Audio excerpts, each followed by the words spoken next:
Katerina Jaka watched the German soldiers flee. Streaming from the east, that's what she was seeing. Allied bombers flew above them. She thought they all might die, and then soon there was the silence of all the SS men. When the sun rose the next morning, it was the 1st of May, and they all sang the Internationale. They all sang the Internationale.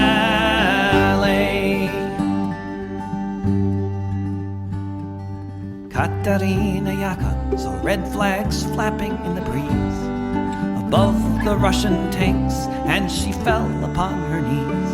And so many different voices in so many different tongues sang the most beautiful song that could ever have been sung. In German, Lithuanian, in Polish and in Dutch, a myriad of melodies has never had been such. In Russian and in Yiddish, Italian and French, emerging from the forests beneath the trench. When the sun rose the next morning, it was the 1st of May, and they all sang the Internationale. When the sun rose the next morning, it was the 1st of May, and they all sang the Internationale. They all sang the Internationale. Völker hört die Signale auf zum letzten Gefecht. Die Internationale erkämpft das Menschenrecht. Völker hört die Signale auf zum letzten Gefecht. Die Internationale erkämpft das Menschenrecht.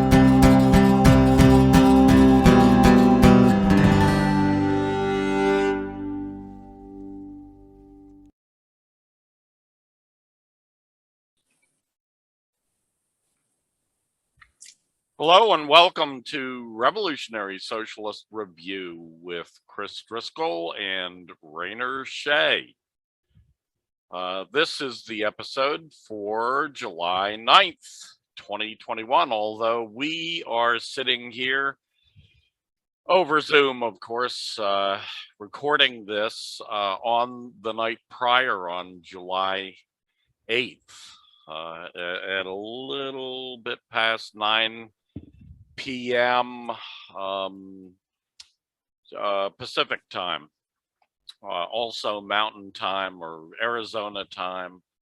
Arizonans have things all screwed up because they don't have daylight savings time, so they're not really with Mountain Time, and they're with Pacific Time during the summer, and then during the winter they're with Mountain Time. So it's kind of makes things confusing. Anyway, my little editorial comment on Arizona. I don't know if you guys can tell I don't like it much, even though I've been stuck here for the last 7 or 8 years and was stuck here for 15 years during the 90s and early 2000s. Anyway, let's see, where are we? Rainer, tonight, we've got 5 different articles from you up here on the agenda, on the list of topics for the night. And we're starting off with you with what looks like, although I didn't get a chance to read it, so this will be the first for me hearing about it, but the U.S. empire's decline and America's looming domestic revolt.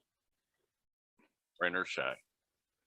Right. See, in these last 20 years, I think that the wars that Washington and its imperial proxies have been carrying out have foreshadowed the events that are going to befall the zones within U.S. borders, because the imperial boomerang effect says that an empire's violences abroad get imported to the borders of the empire, especially during that empire's decline. So as the U.S. empire declines, the events that it creates abroad, like in Afghanistan, are, I think, inevitably going to be brought home. And what's happening in Afghanistan?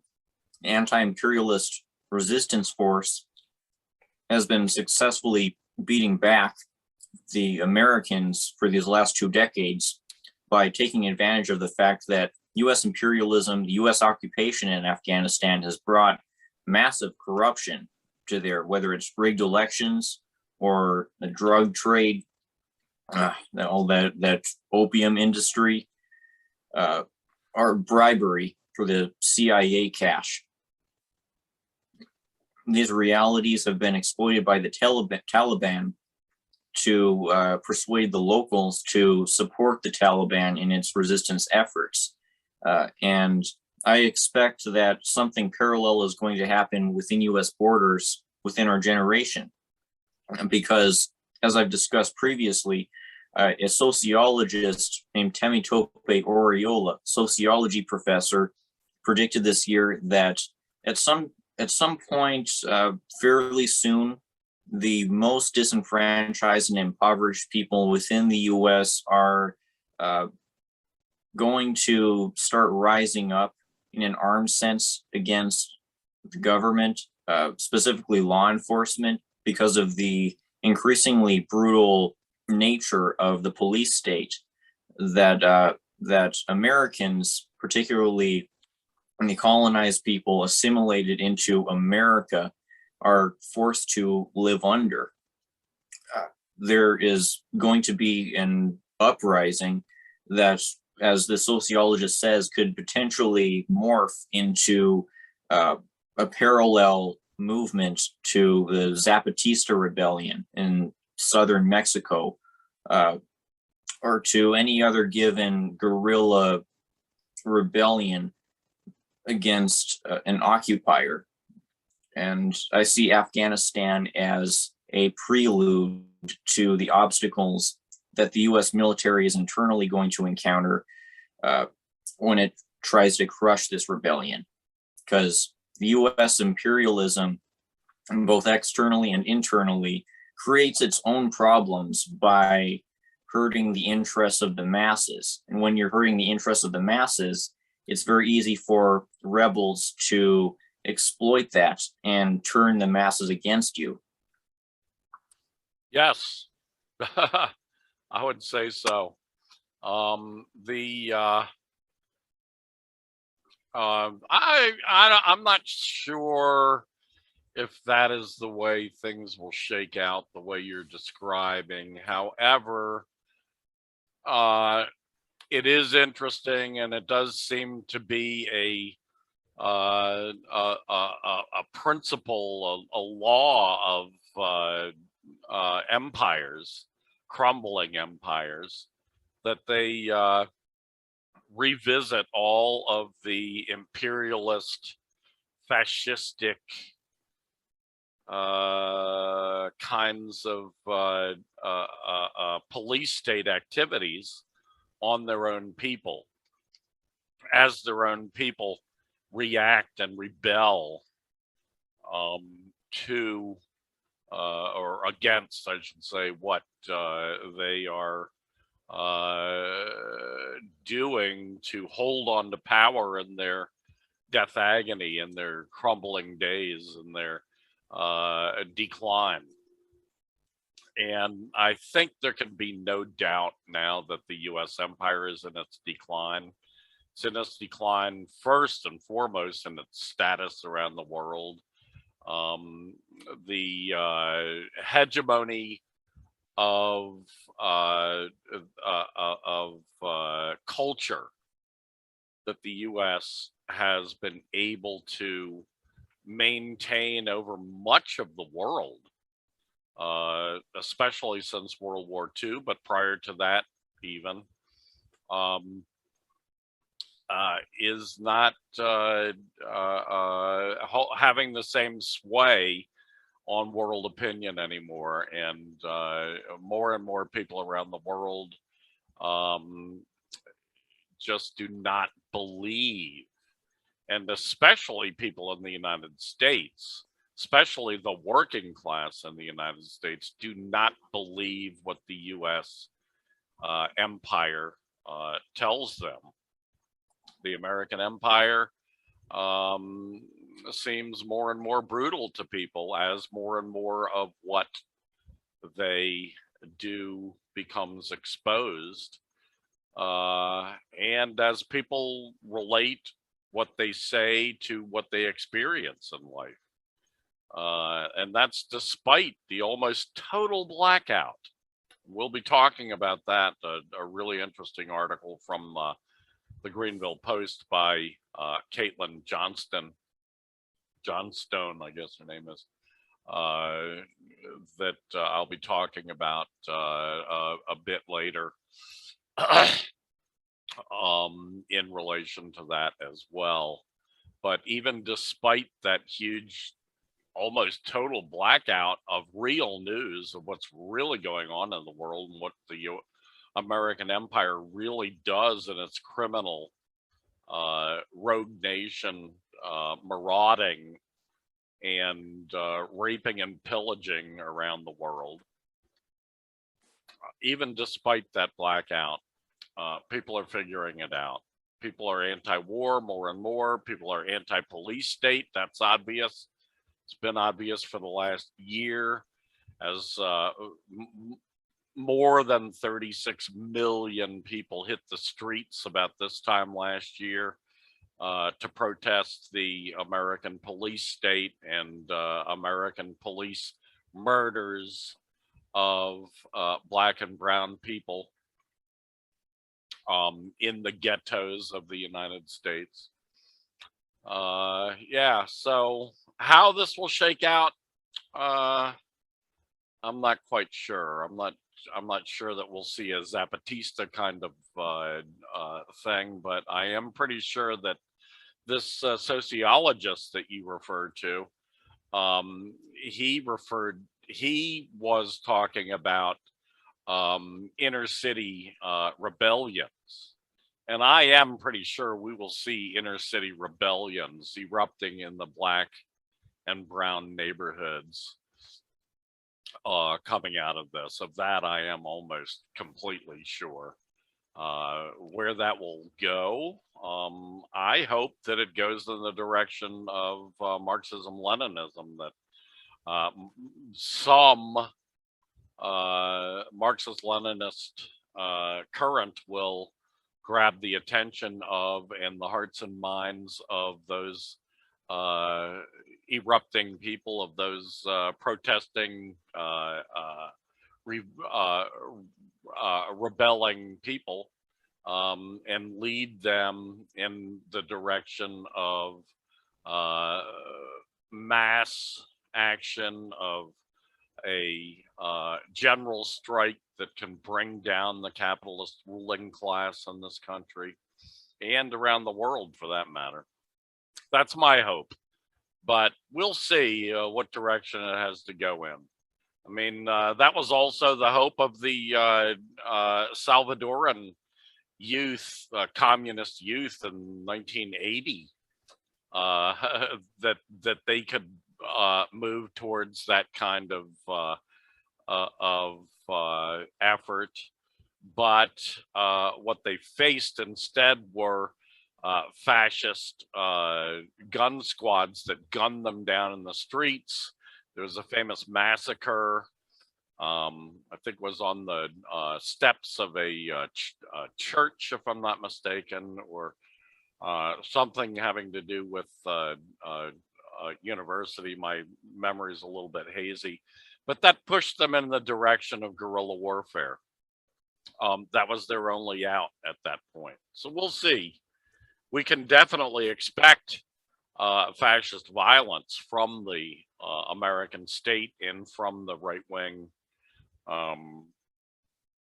dimwits that the capitalist ruling class controls, the fascistic dimwits, fascistic Keystone cops, if we judge by January 6th, 2021 in Washington, D.C.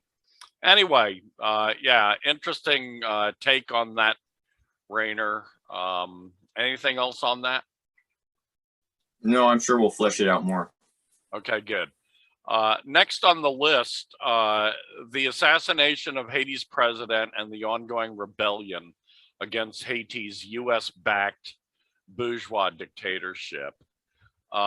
This is something that happened yesterday. Well, yesterday as we speak, it happened on the 7th of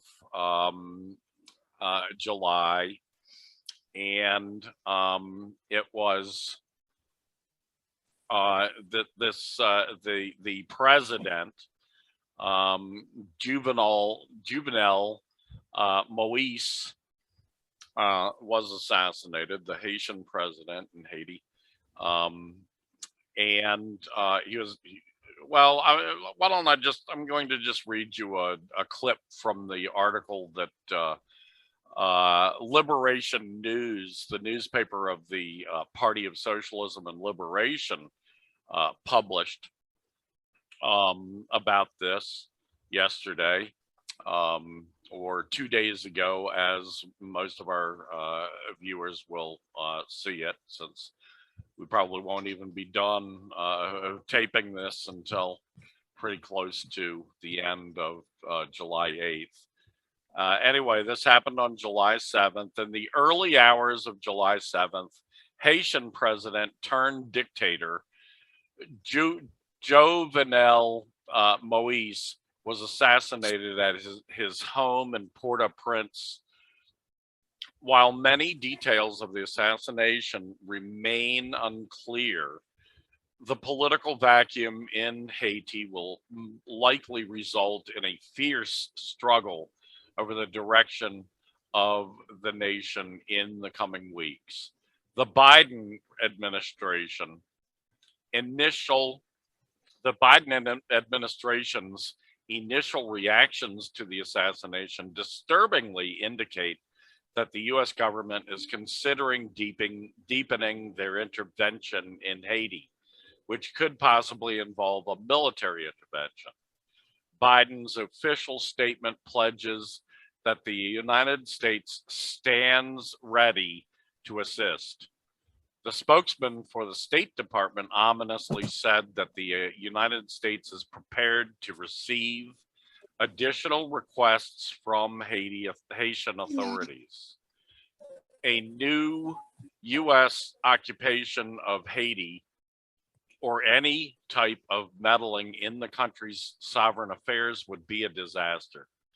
For over a century, the U.S. military has helped corporations plunder Haiti, carrying out invasions, supporting coups, menacing anyone who fights for freedom and independence of the country. Even if they use humanitarian language, the goal of any U.S. intervention remains the same. The assassination comes at a time of incredible political, social, and economic turmoil within Haiti, increasingly poor living conditions, and a grossly inadequate government response to COVID-19 have left the masses of Haitians completely devoid of economic and social support. Already nearly 60% of the nation lives in extreme poverty, and the failure of the Moise administration to rectify the root causes of such poverty has exacerbated kidnappings for ransom by people struggling to survive. The repression from the Haitian National Police has only served to make the situation increasingly unsafe and unstable for Haitians. Now, I picked out, 4 or 5 other articles from various, mostly left sources, and their reactions from this. For instance, Black Voices for Peace had, I think, a really interesting statement on this, on the assassination and on the entire situation in Haiti.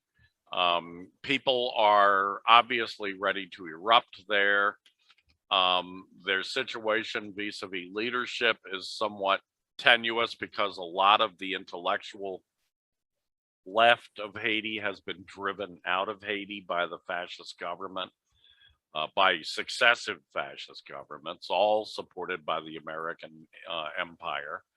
In fact, Haiti is a neo-colony of the United States and has been for a long time. And it seems as though they see it as an important one. It's strategically important, placed as where it is in the Caribbean. It's placed right next to Cuba. And the Americans love to have a platform close by to harass Cuba. And their platform in Haiti allows them that. And they have often used Haiti as a platform for attacking and trying to undermine Cuba. But American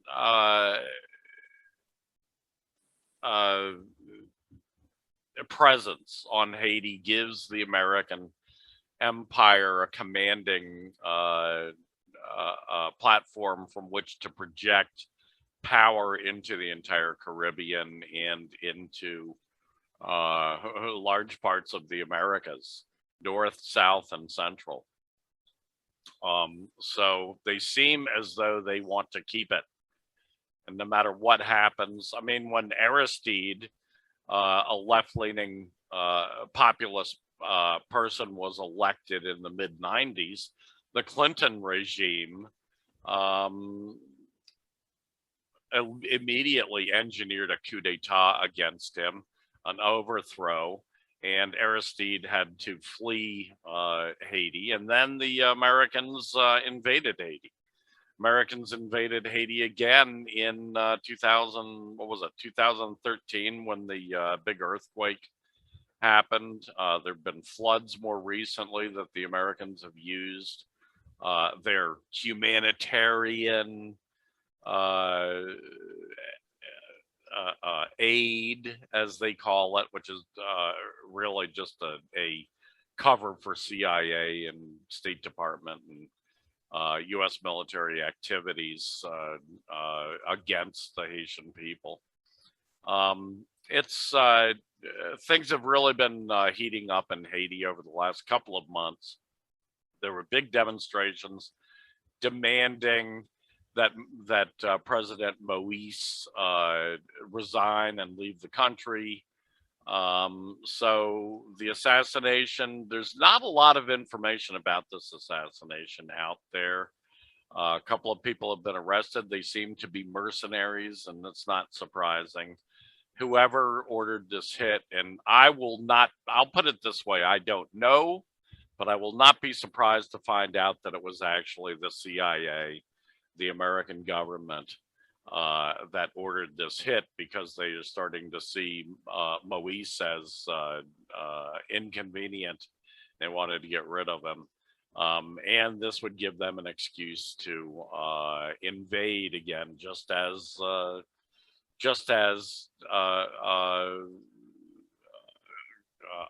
Biden and the State Department were saying in the first quotes in that article from Liberation News. So, Rainer, what are your thoughts? This last year, we've seen the fall of a U.S. installed neocolonial regime in Colombia, with the forcing through of sorry, I misspoke. We've seen the fall of neocolonial U.S. installed in Bolivia, with the forcing through by the social movements there of new elections that Could have you allowed repeat? for I'm the socialists sorry. to come back I'm into sorry. power. I'm sorry. Could you repeat where that was? You had Bolivia. Libya. I Okay, keep mixing up Colombia and Bolivia because they sound almost the same. Yeah, Bolivia. Right. Okay, I'm sorry. We've Go ahead. seen the fall of neocolonialism there, and now we're seeing great opposition to neocolonialism in Colombia and Brazil, as well as Peru, Chile. In Chile, a socialist candidate has apparently come to lead the presidential polls, and the imperialists may have succeeded at sabotaging the presidential campaign of an anti-IMF candidate in Ecuador. But it's clear that Ecuador is consequentially going to become just as unstable as somewhere like Haiti or Colombia, because the logical conclusion of this free market fanaticism that Washington has imposed across most of Latin America is for a situation like Haiti's, where there's been this reaction from the neo-colonial government to the growing class tensions, where the government has decided to become an outright open dictatorship. This Moise president guy has insisted on extending his term illegally, and this has heightened the contradictions. It's laid those contradictions bare, and has, as you said, made him actually inconvenient for the continuation of neocolonialism, because the consequence of him getting assassinated, even though he definitely deserved to get assassinated, now this has allowed for the government to transition to something that appears more normal.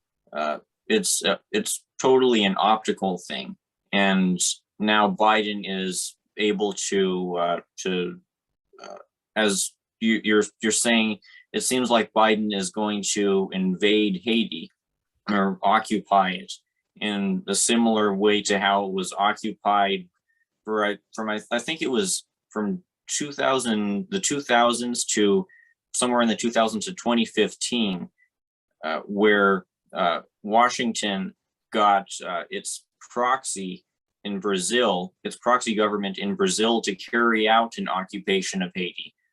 So that's actually something to note in the coming few years as Brazilian politics continues to evolve, because Lula may be able to become president now, but we shouldn't forget that he was the one who carried out an occupation of Haiti on behalf of the United States. We'll see how he behaves in that regard if he becomes president.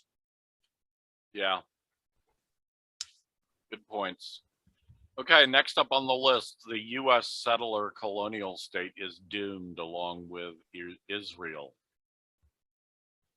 The difference between settler colonialism in the United States and Israel is that the United States and its twin imperialist settler colonial state, Canada, have already managed to grab up the land of basically an entire continent, whereas Israel has only been able to grab up a little narrow strip of land that could easily fit into the state of New York.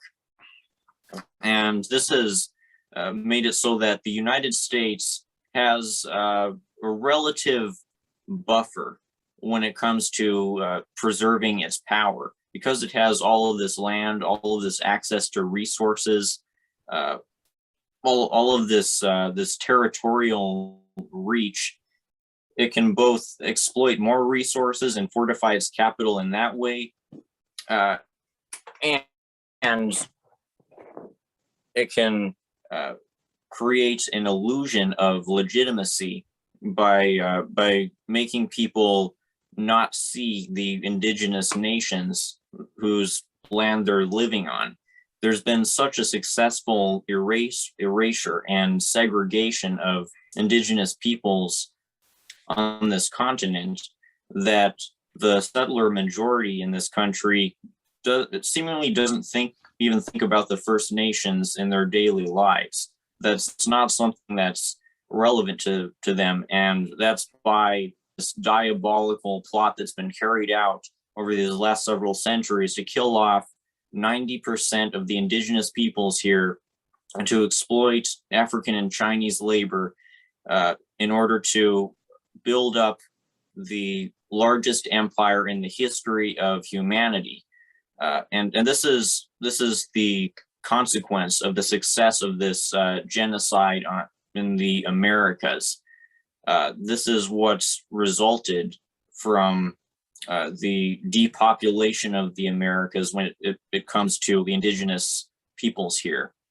Whereas in Palestine, the Israeli occupiers are very much, it's very much in question whether or not they'll be able to survive in the short term. It's very much in question whether or not Israel will survive to 100, because the Palestinian movement is still so strong there, and it's engaged in this actual war against the occupier state, which is that's not exactly the case. That's far from the case when it comes to the indigenous First Nations here, or when it comes to the colonized African nation here, because of how successful the genocide has been here.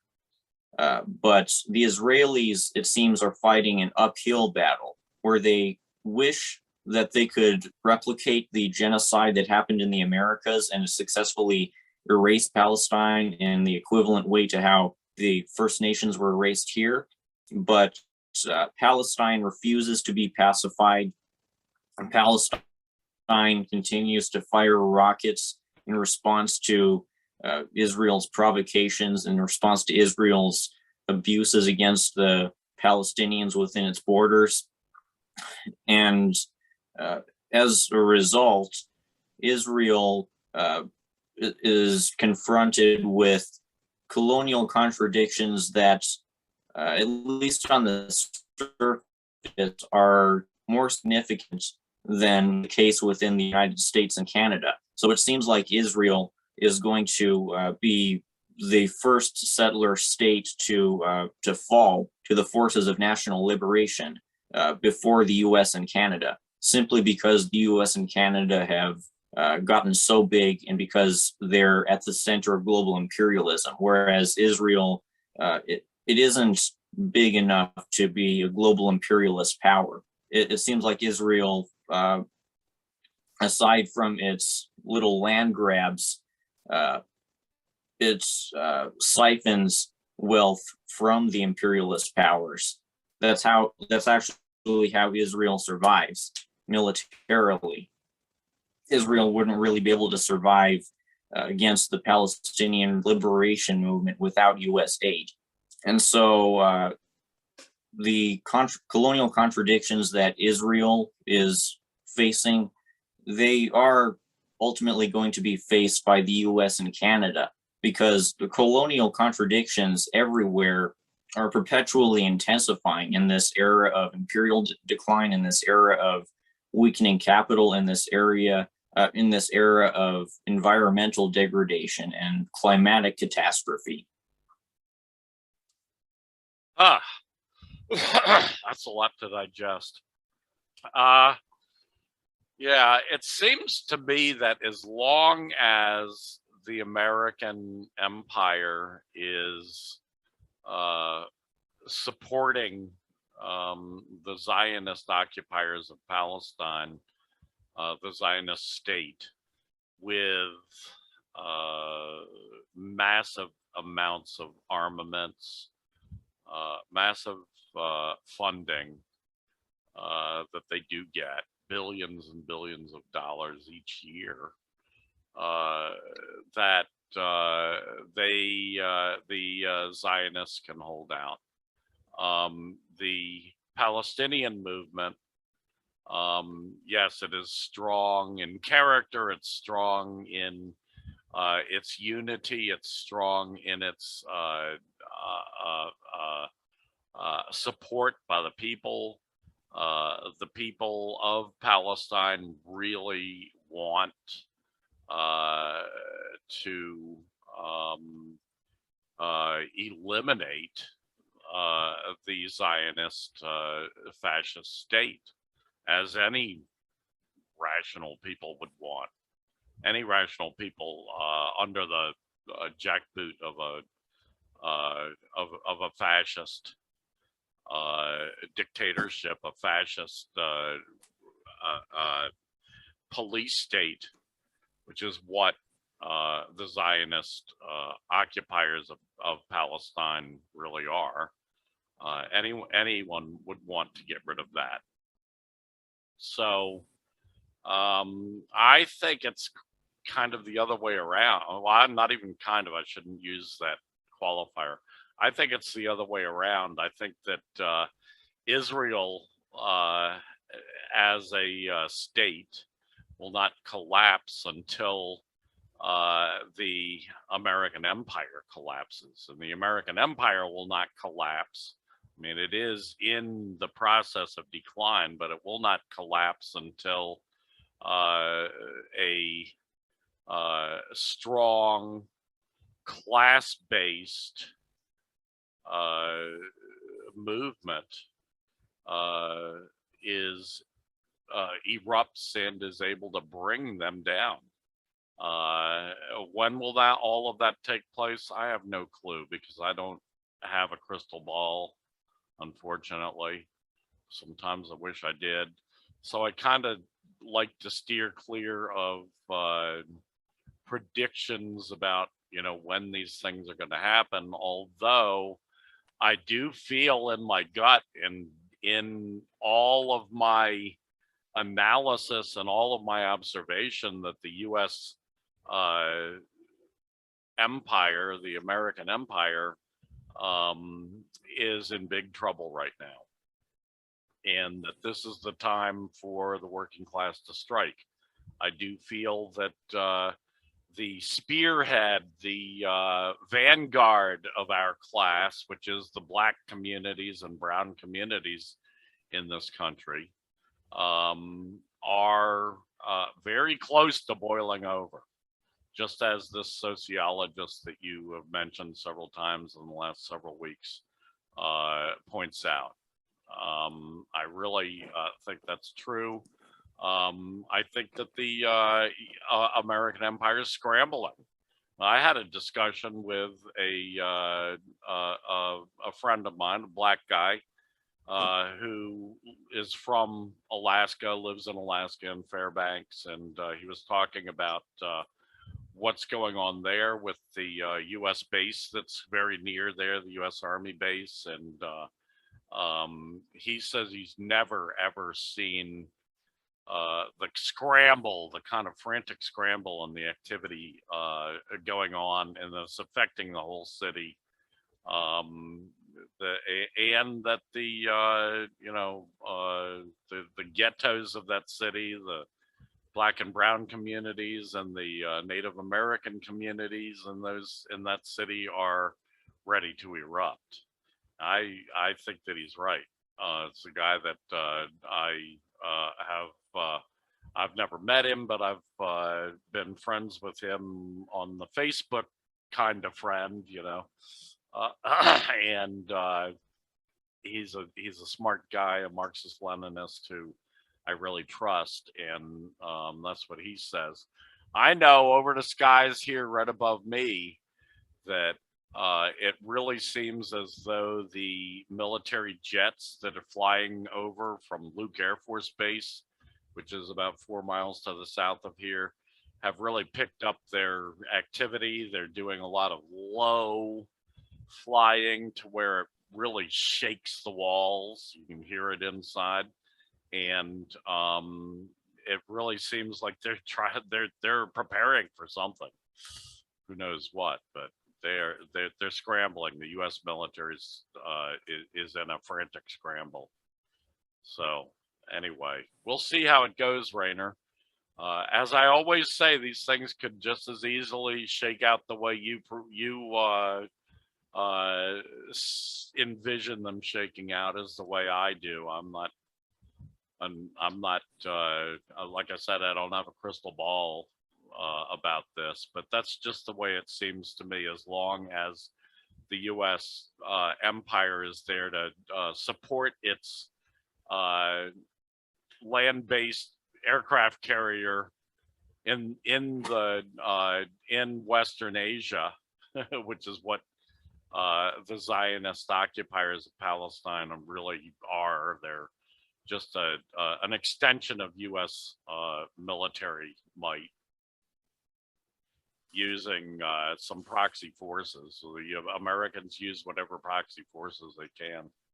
As long as the Americans have the money and the the massive military weaponry to supply the Zionist state, I think the Zionist state will hold on. Palestinians, they have the numbers, they have the support of the streets in all Arab nations and in all Muslim nations, if not all of the governments, because a lot of those governments are puppets of the American empire. But yeah, I mean, in the long run, the Palestinians just need to hold on, hold out. They will continue to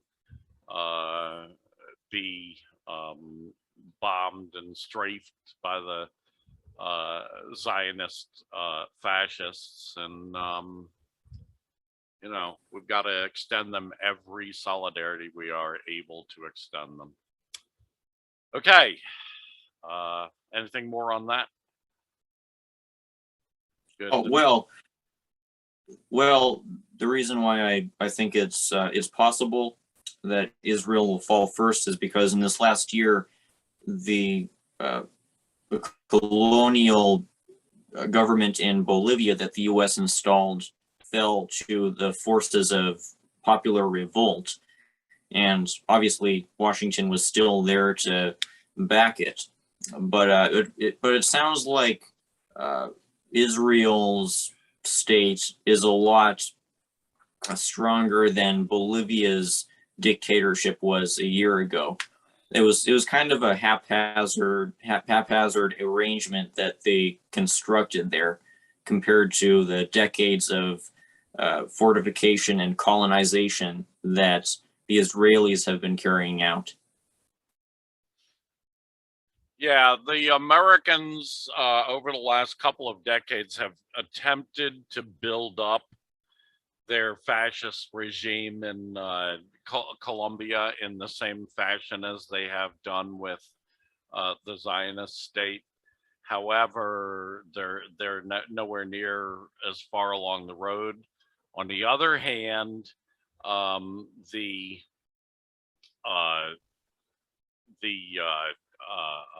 working class movement in Colombia and the communist leadership in Colombia, I think, is far, far stronger.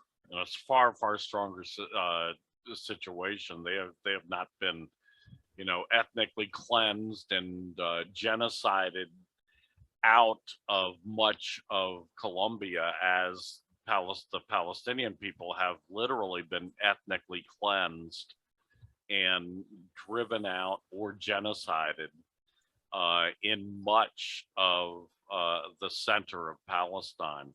They're still holding on in Gaza and the West Bank, and there are still large refugee Palestinian communities in Lebanon, in Jordan, in the various Gulf states. So ultimately, there's a lot of Palestinians more than, I think Palestinians outnumber the Jewish the Christian and Muslim sectors of Palestine outnumber the Jewish residents of Palestine by probably about three times as much. So most of the Jewish Palestinians support the Israeli Zionist police state, the fascist police state. So it's really come down to a war of the Zionists against the Christian and Muslim Palestinians, and of course the atheists, people who are not religious, communists, and so forth, as well, who make up still a good part of the Palestinian movement. So, yeah, I mean, I see it as a different situation. I could be totally, surprised, but we'll see. I don't think the Zionist state is going to fall until the American empire falls. And we can see that coming, but, how long it will take, in historic terms, a blink of an eye. We can be sure of that, because things go so much more quickly in today's world than they did in the past. However, from the point of view day to day, you and I living, it's going to seem like a long time, probably. Years and years and years. We'll see. Or it could happen tomorrow. When things erupt, they can change real quickly. Okay. Next on the list is the climate crisis and the intensification of the class war. Once again, Rainer Shea. Right. See, the U.S. military, at least the smartest facets within the U.S. military, have been with much concern, have been anticipating a climatic catastrophe that they know will severely weaken the U.S. military infrastructure, both abroad and at home. A lot of U.S. military bases are going to be submerged by sea level rise in the coming decades, and a lot of U.S. military occupations are going to be forced to shrink around the world because of the increasing scarcity of water that U.S. forces are going to be confronted with. And according to a 2019 Pentagon document, this is going to extend to the forces that U.S. military is going to be building up within U.S. borders, largely to try to preemptively counter the rebellion. These are the kinds of this is the kind of obstacle that that those planes, that those training troops that you've been talking about within U.S. urban areas are going to have to face in the coming decades as reality catches up with the U.S. empire, as the gravity of the climatic crisis hits the U.S. empire internally. And one major concern that the Department of Defense has is that something like 99% of the DoD's infrastructure, 99% of the U.S. military's internal systems rely on the electrical grid. And the thing about that is the electrical grid in the U.S. is very shaky. It's very poorly maintained due to being constructed by a paradigm of neoliberal privatization. And as a consequence, it's going to no doubt deteriorate, buckle under the pressure in the coming decades of increasing natural disasters. To get a sense of just how inadequate our electrical grid is, in these last couple of years, PG&E, which provides the electricity to my area, has had to start cutting off the power in order to avoid lawsuits, because it knows that its grid is so poorly maintained that it regularly creates fires. So it's it's having to deprive millions of electricity just to avoid some financial losses from its own incompetence and its own contributions to our snowballing crisis of wildfires in California. So under this situation, says the DOD, or says the Pentagon about the DOD, there's going to be a huge collapse of the electrical grid that will weaken the military's capabilities, because as the Pentagon document, I quote my article, says, not even the backup generators will reliably be able to maintain the military's functionings. It's going to run into a huge obstacle there. And I think it's inevitable that a lot of the military infrastructure in this country will cease to function. The military is going to have to shrink nationwide. And in this environment of weakening of the US empire's internal repressive forces that it'll depend on so much to crush this hypothetical internal rebellion, the empire is going to rely increasingly on the information war. That's why there's such an effort, I think, from the CIA to convince Americans about lies like the so-called Uyghur genocide, to bombard us with conjured up visions of Kim Jong-un abusing his people. They don't want us to look at these socialist countries and see that they're a viable alternative to the neoliberal capitalist hell that we live under. They don't want us to be paying attention to communism. They want us to keep retreating into this fantasy of communist tyranny that they've constructed. So I see this information warfare. I see this anti-communist propaganda campaign that's intensifying so much as a way to preemptively pacify the population in anticipation of this scenario where the electrical grid has largely gone down and the military has had to scale back externally and internally, and there is going to be such a potential for revolutionary mass movement, such a potential for the formation of a people's army in this country, that the military, the capitalist state in general, is going to be in dire straits at that point. So increasingly, they have to lean onto the information war. They have to lean onto anti-communist propaganda. Yeah, that's how empires die. This is how empires die. We're witnesses to history here. The outcome is, well, you know, I think you're correct. They're going to lean into the info war because that is the cheapest way. That is something that's pretty easy to do.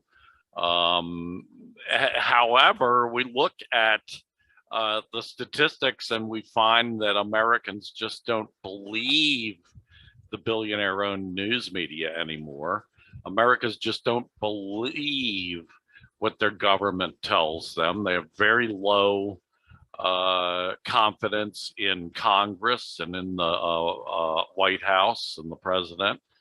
Americans have very low confidence in practically all of the institutions There are a couple of exceptions. The military is one exception. Americans still have a lot of confidence in the institution of the military.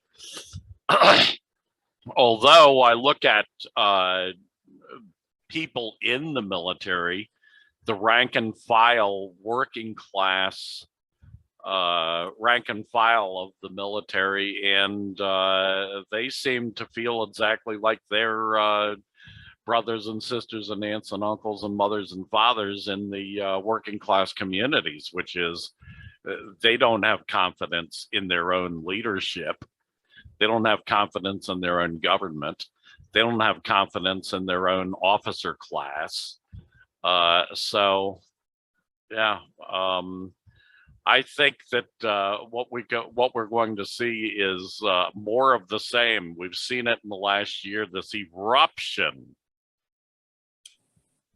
of Americans out in the streets, rebelling in some cases, protesting in others against the American police state. And you know, confidence in the police. That's another institution. The American police is at an all-time low. So a lot of the apparatus of the American empire and the American fascist state is no longer working the way they hope it will, the way that they designed it to. So, yeah, we'll see how this shakes out.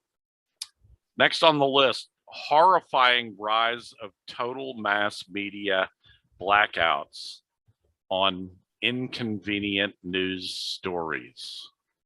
This is a really interesting article that I picked out by Caitlin Johnston. We've featured her work on other shows in the past, other episodes in the past of this show, I mean. I'm just going to read you some highlights from this article. I think it's really telling about the lengths. And this feeds right into what you were just talking about, the American empire leaning on the info war. Anyway, Caitlin Johnston says, 2 different media watchdog outlets, Media Lens and Fairness and Accuracy in Reporting, FAIR, have published articles on the complete blackout in mainstream news institutions, on the revelation by Icelandic newspaper Studin that a U.S. superseding indictment in the case against Julian Assange was based on false testimony from a diagnosed sociopath and convicted child molester named Sigurdur Thordarson.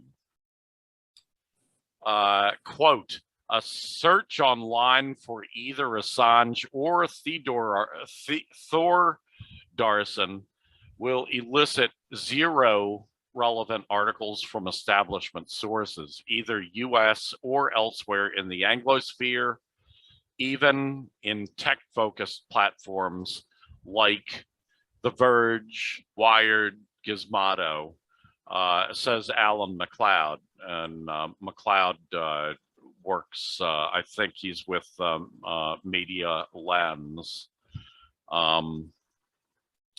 This weird, creepy blackout has parallels with another total blackout on a different major news story, which also involved WikiLeaks.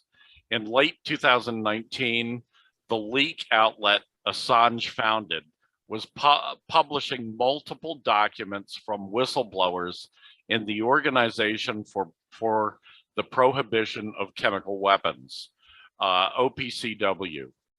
revealing that the organization's leadership actively tampered in the investigation into an alleged chlorine gas attack in Douma, Syria in 2018 to support the US government narrative on the allegation, yet the mass media won't touch it. For instance, a Newsweek reporter resigned from his position during the scandalous blackout and published the emails of his editors forbidding him from covering the story on the grounds that no other major outlet had reported on it.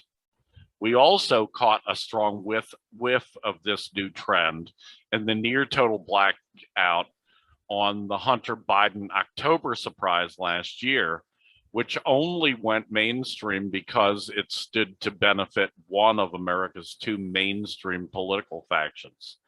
After the New York Post first broke the story, we saw mainstream media figures publicly explaining to each other why it was fine not to cover it, with reasoning that it was all over the map, from its a waste of time, reasoning that was all over the map, from it's a waste of time to it's just too darn complicated, to it's not our job to research these things to the Washington Post's notorious, we must treat the Hunter Biden leaks as if they were a foreign intelligence operation, even if they probably aren't.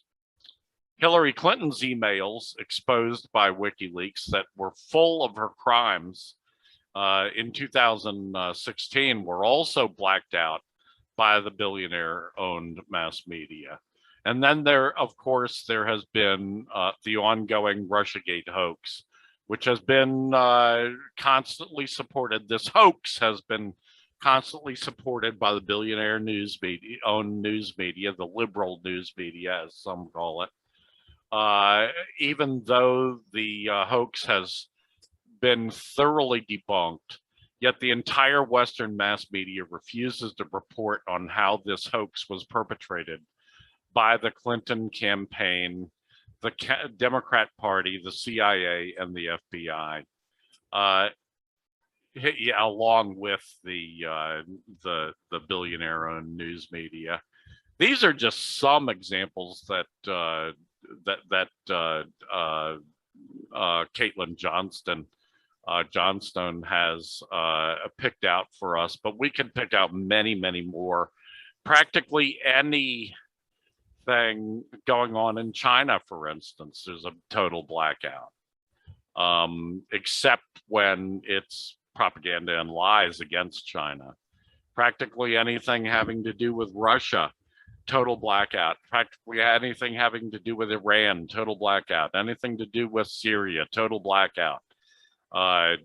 Just as when the Clinton regime back in the 90s set out to destroy Yugoslavia, there was a total blackout of any real news on what was going on there, except for lies and propaganda. The list goes on and on. So yeah, this fits. This is a good segue from your last point about the U.S. Relying on the info war as all of many of its other means of repression and reprisal and control, mind control, and so forth, fail them. So, Rainer, thoughts? I'm trying to think of other examples, like almost a year ago when I think I remember it was revealed that the Organization of American States had, without a doubt, fabricated the supposed evidence for there having been election fraud in Bolivia 2019. And that was never reported by any American billionaire-owned news media. Yeah. If you go back further, I think it was.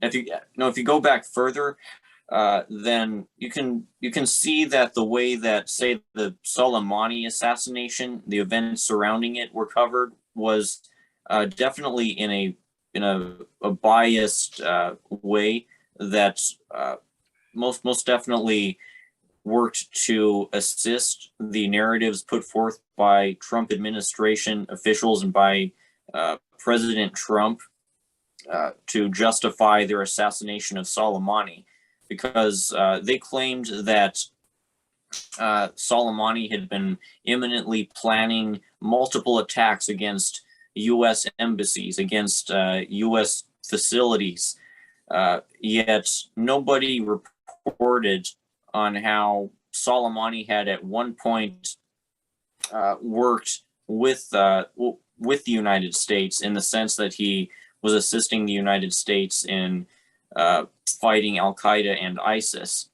And nobody mentioned that Soleimani had used to be Washington's ally in that sense. Nobody mentioned how he had worked to defeat terrorism, actually a lot more than Washington ever has, because Washington is what has fostered Al Qaeda and ISIS in Syria to advance its regime change goals.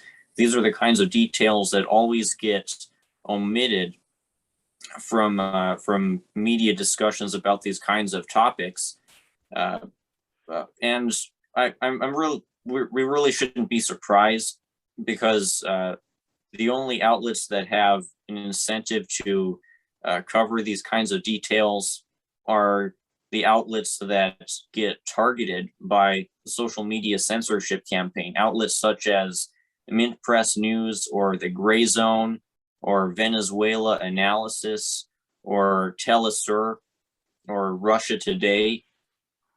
All of these alternative outlets who are working to, they have done pretty good job at exposing these truths, though their motives vary. Yes, well put. I agree. Yeah, the list goes on and on. We could sit down and really probably just brainstorm and come up with hundreds of examples of the same horrifying, as Caitlin Johnston puts it, a horrifying rise of the total mass media blackouts on inconvenient news stories. And there's certainly lots of inconvenient news stories. There's an organization that puts out every year the 10 most blacklisted important stories, the 10 most important stories that were blacklisted and blacked out by the mass media.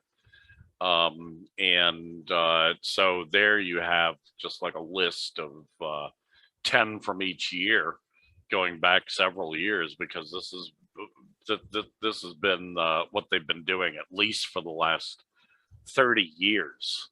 I've seen this, and you know, that it's no surprise that that's the time in which the mass media has been totally monopolized. It's come down to 95% of what Americans hear, see, read, coming from 6 major media monopolies, giant media corporations. It used to be 50 when I first became a journalist. It was 50. There were 50 major media corporations, and even back then we thought, oh my God, this is so monopolized. You know, now imagine 6 monopolizing all that, and the billionaires who own that and control it. That's where we get most of our news. No wonder Americans are so ignorant when it comes to, and this is not a slight against Americans, it's a slight against the media, because this is a failure by the media to tell the truth. But Americans are incredibly ignorant. People around the world laugh at how ignorant Americans are. So anyway, Next on our list, China's economic weakening of Washington brings revolution closer. Americans these days have a lot of opinions on China. It seems like pretty much everyone from every end of the U.S. political continuum, except for the Marxist-Leninists like us, have their own personal reasons for opposing China, whether it's the Christian right-wing conspiracy theorists who think that China has been forcing women to get abortions with the one-child policy, or whether it's the confused leftists who think that China is just another capitalist empire, or whether it's the liberals who think that China is totalitarian when the US is way more authoritarian than China has ever been. Americans have so much to say about China of so little substance, and really their opinions don't matter.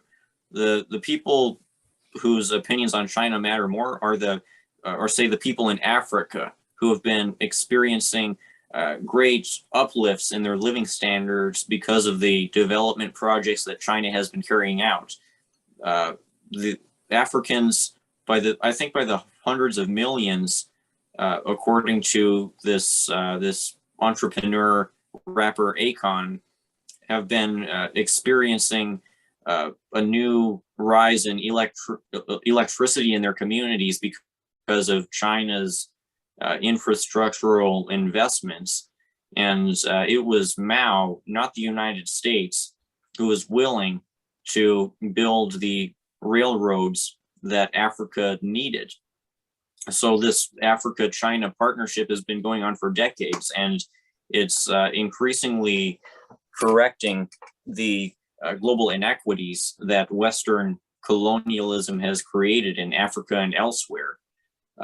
So when it comes to China's contributions to a global revolution, China may not try to export revolutions abroad. That's not its goal.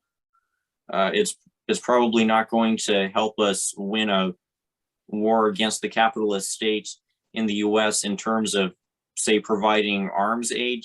Cuba is more likely to do that for us.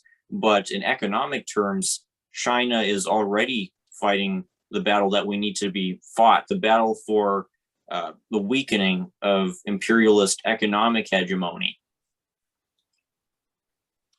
Right. Well put, and good analysis there. People have heard my opinions on this many, many times, so I'm not going to repeat ad nauseum. In the interest of time, we'll just move on. Imperial decline, settler state colonial delusions, and nuclear tensions.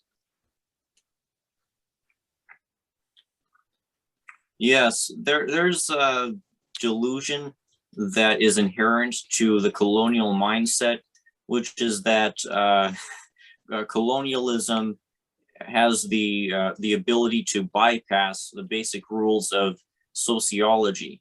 The believers in settler colonialism think that they're exempt from the anthropological laws of pushback against occupations and tyranny simply because Euro-American colonialism and neocolonialism have been able to garner more power and wealth than any past imperialist project. Just because the Euro-American imperialist project is unprecedentedly powerful doesn't mean that it's exempt from falling like Rome fell. So there's this hubris that's consistent to the colonial occupiers, whether it's in the United States or in Colombia or in Israel, where the Zionist occupiers have been thinking that they can pacify the Palestinian population by bombing prominent Palestinian buildings and claiming that those buildings included Hamas military assets, as if this was somehow going to magically make the Palestinian people give up on the idea of armed struggle. The occupiers clearly have, they clearly aren't willing to objectively look at the conditions that the communities they're targeting are facing. They think that brute force and the military doctrines that they've invented have the ability to simply take care of the inequities that they think that brute force can solve the contradictions that colonial inequities produce. They think that these populations can be pacified not by correcting those inequities, but by just throwing more bombs at the problem. This is not the case. That's not how human nature works. That's not how societies work. So the colonists, the imperialists, unable to understand why they're unable to pacify these populations, why China is rising as a global power, why capital is in decline. All that they can do is react haphazardly. And that's where the real danger emerges, because the Zionists and the US imperialists have been pushing forth with parallel drives towards nuclear escalation. The US imperialists have been building up against Russia and China and creating a nuclear tension paradigm that's even worse than the one from the Cold War.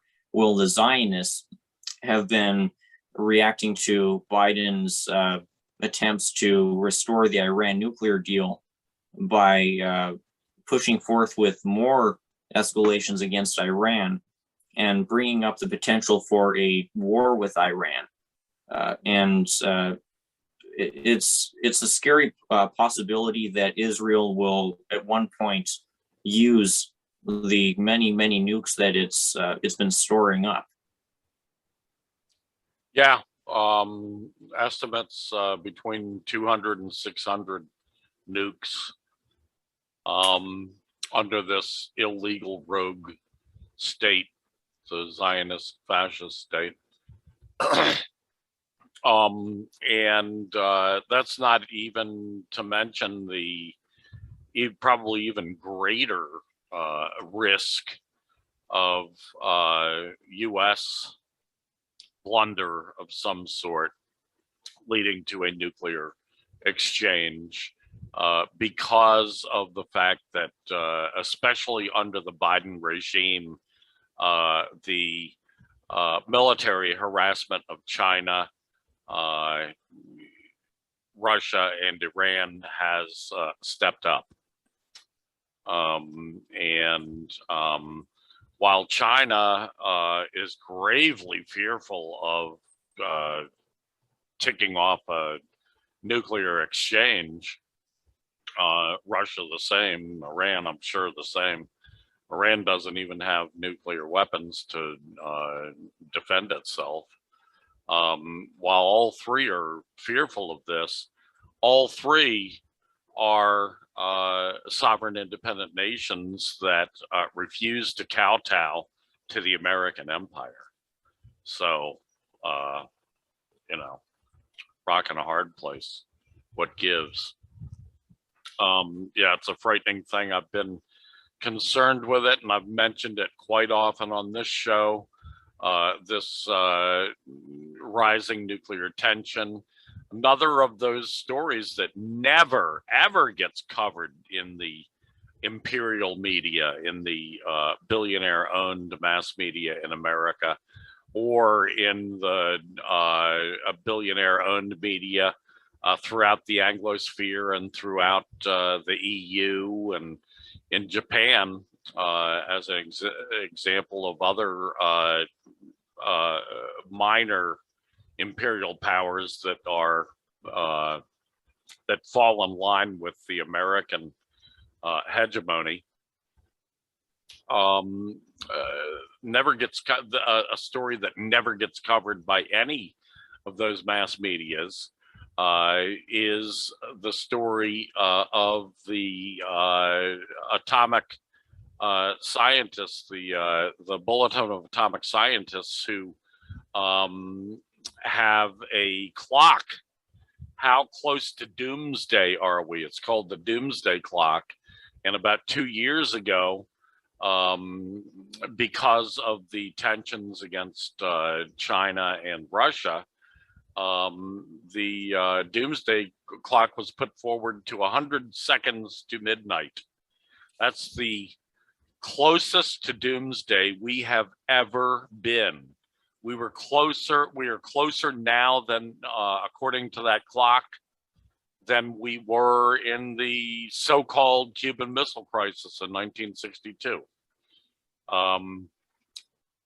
It's a very frightening situation, and yet Americans and Europeans and Japanese and others in the Anglosphere never hear this story. It's a story every American should hear because it's crucial, I think, to running a country if, in fact, the American people are the sovereign power of this country, which is what the American bourgeoisie claims. Then at least we need the knowledge to make our decisions on how to vote and so forth. No one gets that information. No wonder people vote for the same Democrat and Republican criminals who are causing this tension. Anyway, next on the list, lies and deliberate mischaracterization typifies liberal historians' portrayal of the American Imperial War on the people of Vietnam. Now, occasionally I watch this young woman. Her name is Luna Oy. I don't know if you've seen Luna Oy. She's a communist who lives in Vietnam, North Vietnam. She lives in the northern part of Vietnam. And she does, I think, a really excellent job of education, coming from one of the greatest communist countries in the world today. Socialist country, we should accurately call it. And the Vietnamese say that they have a socialist state, which is true because they do have a socialist state, just as China does, despite all those idiots you were talking about earlier on the synthetic left, the American Western left, who claim that China is an empire. No, China is a socialist workers' state. Vietnam is too. Anyway, Luna Oy, of course, because her family was affected, she had family members who died fighting the Americans and the French and the Japanese and the other imperialist powers that invaded Vietnam during this past century. She has done a lot of good work on Vietnam, and recently, last couple of weeks, I think, this joker, a liberal historian from America, he calls himself the armchair historian. Anyway, he put out a YouTube video entitled the Vietnam War from a North Vietnamese perspective. And Luna Oy took umbrance with a lot of the mischaracterizations in this video, which claimed to be from the North Vietnamese perspective of the war, and yet It really was more liberal mischaracterizations, lies, propaganda, uh, justifying the war and making excuses for the war and so forth. So Luna put out her own video, point by point, telling where this guy lied. His description of the Dien Bien Phu battle, which was a crucial battle in 1954 between the communist military forces of Ho Chi Minh and the French colonialists who were trying, after the Japanese had been driven out in 1945, they were trying to retake Vietnam. They took the southern part of Vietnam and set up a puppet fascist regime there. And they were trying to defeat the northern section of Vietnam, where the Communist Party of Vietnam was in power, and Ho Chi Minh had been elected president there.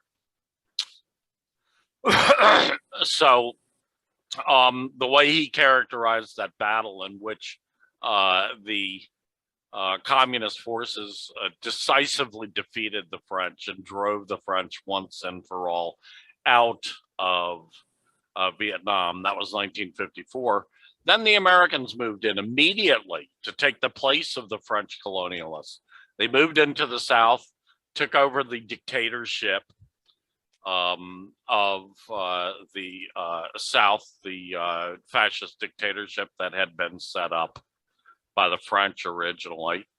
And under the UN mandate that brought about a peace after the withdrawal of French forces, there was supposed to be an election in 1956, an election of all Vietnamese people, to allow the Vietnamese people to decide who they wanted as their leader, who they wanted as their president. And anybody at that time who knew anything about Vietnam, North and South, will tell you with no uncertainty that Ho Chi Minh would have been elected in that election, and Ho Chi Minh would have become the president, and the Communist Party of Vietnam would have been elected to the parliament, and Vietnam would have been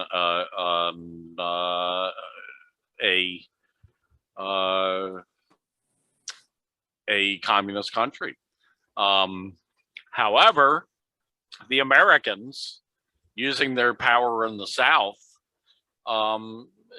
sabotaged the whole election, never allowed it to happen. So then, anyway, this armchair historian mischaracterized that. Luna set him straight. Then she goes on to how he characterized the Gulf of Tonkin incident in 1964. I was just about old enough to really realize what was going on then. I was 10 years old then, and I remember all the news and everything about the Gulf of Tonkin incident. Well, this armchair historian reports on how the Gulf of Tonkin incident led to the introduction of U.S. military forces into the South and the huge escalation of the war, never mentioning that the Gulf of Tonkin incident was a total fucking fabrication. So Luna had to correct him again. This is the kind of, so this is this joker pretending to be giving the North Vietnamese viewpoint on the war was just a joke. So anyway, I'm going to include that link by Luna Oy in the description below tonight's video. And I'm going to include a couple of other links that Luna Oy mentions, like a great book by Giap, who was the North Vietnamese great general who led to the great victories against the French and the Americans throughout the war. And he wrote a memoir, I think was in the People's Liberation, the People's War, something like that. And anyway, Luna herself and her YouTube, which I will include the link to, has some other links under her video that are quite useful in understanding more about what really went on in Vietnam. And the thing, the biggest lesson we should learn is not just that Americans always lie to drag Americans into war, that the American imperialists always lie, that Wall Street always lies, that the billionaires always lie, the ruling class always lies. They make up fabrications to get us into the war. They did the same thing with the WMDs in Iraq, which was the same kind of fabrication, lie. They do the same things and fabrications against, they did the same thing in Libya against Muammar Gaddafi, claiming that he was ready to mass murder 5.5 million people, which would be extraordinary because Libya at that time only had 6 million people in it. So, it was a fabrication, a lie every fucking time. Their proxy war against the people of Syria, fabrication after fabrication. Not only should we learn that, but we should just learn that the American government can never be trusted in anything they say. I think that should be a theme.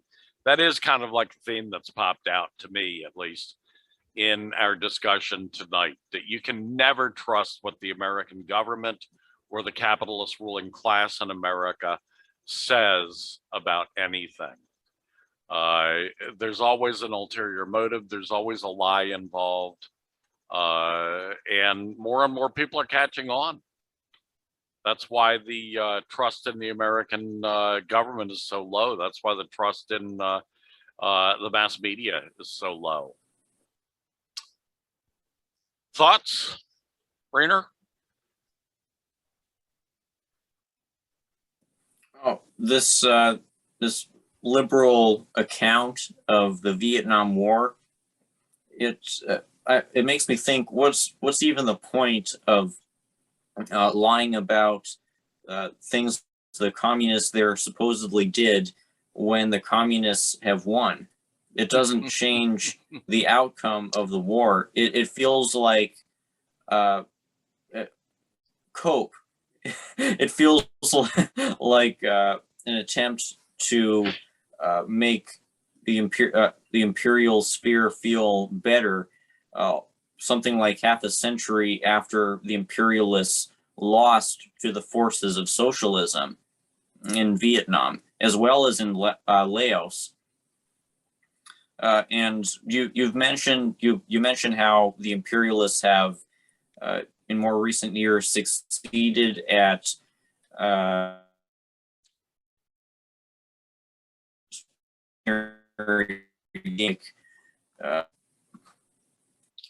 but the same dynamics of imperial decline, of class struggle, are at play in our world today.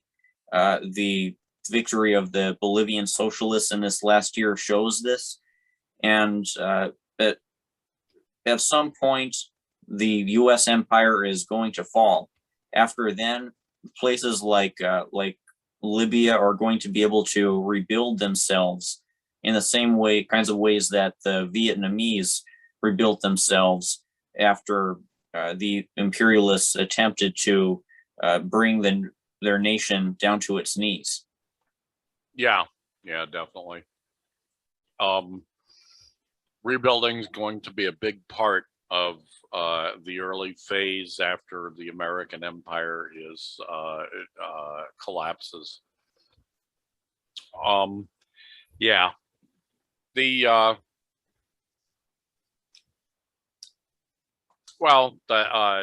leave it at that. That's it for us tonight. I think we had a pretty good show. Next week, we hope to have a special guest that I think people will enjoy. Keep in touch with us more on that later. Keep an eye out. And meantime, I want to thank everyone in the viewing and listening audience for tuning in. I want to thank you, Rainer, for your always tremendous contribution to the show. And urge everyone to stick with us and come back again next week where we'll have more. So long, Rainer. So long, everybody else. I bid you sweet adieu.